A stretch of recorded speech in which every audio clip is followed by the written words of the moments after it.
C'est ça l'église du Seigneur Jésus. Et dans chaque assemblée locale, il y a de tels individus qui font partie du corps mystique du Seigneur Jésus-Christ. Vous voyez? Dans l'église du Seigneur Jésus-Christ, il n'y a pas de hiérarchie. Ça, retenez très bien. Comme nous le verrons, le Seigneur Jésus-Christ n'a pas de hiérarchie. Nous sommes tous égaux. Tous.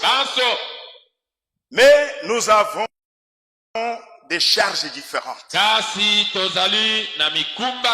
Des ministères différents. Ce sont des charges. Vous voyez?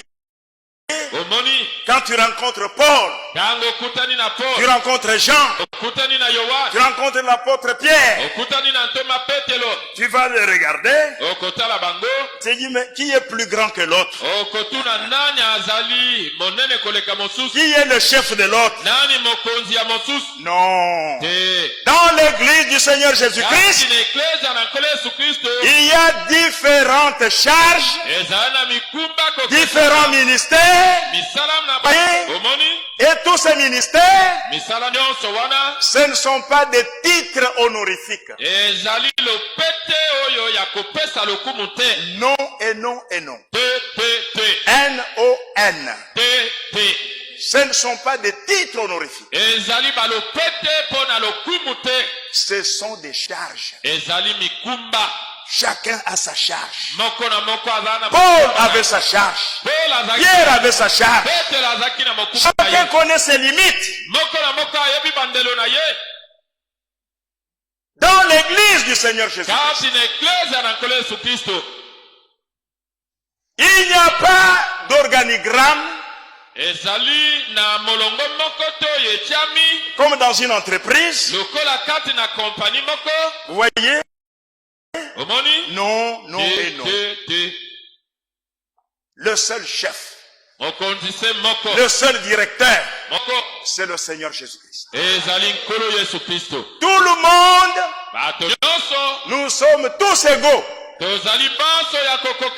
Et les sœurs, et les frères, les apôtres, les docteurs, les bergers, les évangélistes, nous sommes tous des frères. Tous des frères. Un seul est notre maître. C'est le Seigneur Jésus-Christ. Ne hiérarchisez jamais l'église du Seigneur Jésus-Christ.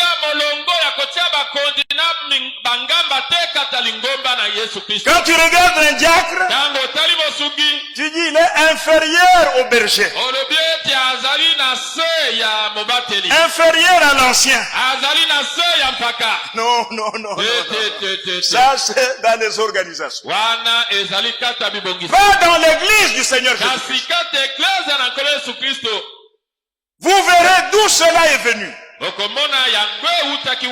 Et Dieu hait ça. Il dit je hais ça.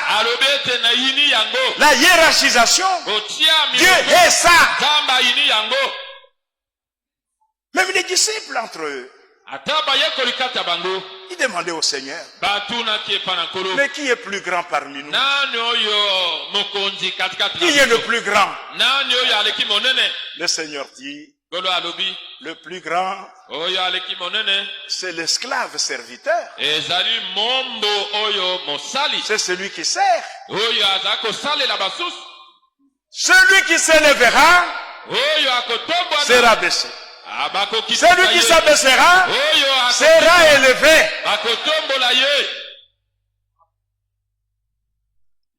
Ça, c'est la parole de Dieu. Matthieu chapitre 23. Un seul directeur. C'est le Christ. Nous sommes des frères. Nous sommes des sœurs. Des frères et des sœurs. Au Seigneur Jésus. Vous voyez, nous sommes tous égaux. Et nous n'avons pas les mêmes charges. Le berger, il a sa charge. Berger, ce n'est pas un titre. C'est une charge. C'est une charge. Ce sont les hommes qui en ont fait des titres. Ce sont des hommes. Mais Dieu est ça. Il a la haine contre ces choses-là. Nous en parlerons dans cette étude. Donc, retenez bien c'est que l'église du Seigneur Jésus-Christ.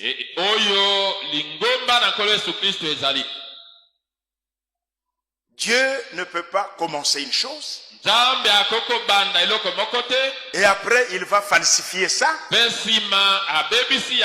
pour dire j'ai commis l'erreur. Dieu ne commet pas d'erreur.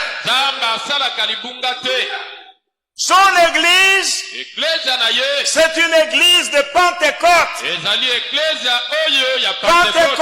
Pentecôte, c'est une expérience personnelle que chaque frère, chaque sœur doit faire avec le Seigneur pour devenir membre de l'église du Seigneur Jésus. Vous voyez? Ça, retenez bien. Comme ça, vous comprendrez la suite.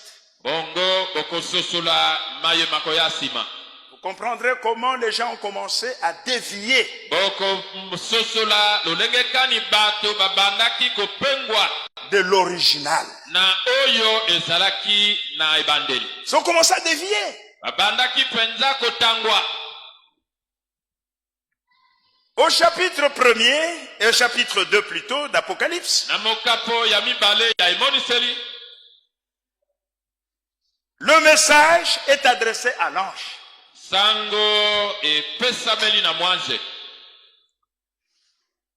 Et l'ange vient à la fin de l'âge et il proclame le message. Ainsi vous pouvez voir comment l'église a commencé, toutes les déviations jusqu'à la fin. Vous voyez, jusqu'à la fin de l'âge. Et ce message, non seulement il est adressé à l'ange, mais l'ange le proclame pour toute l'église.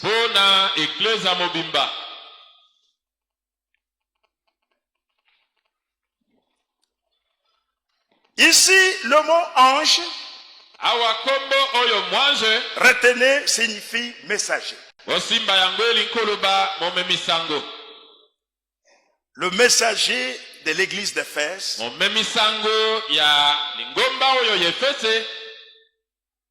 la ville d'Éphèse, c'était une ville en Asie mineure.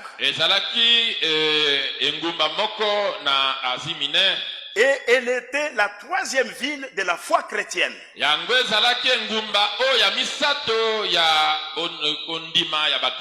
première était Jérusalem. La deuxième, c'était Antioche. Et Éphèse était la troisième ville de la foi chrétienne.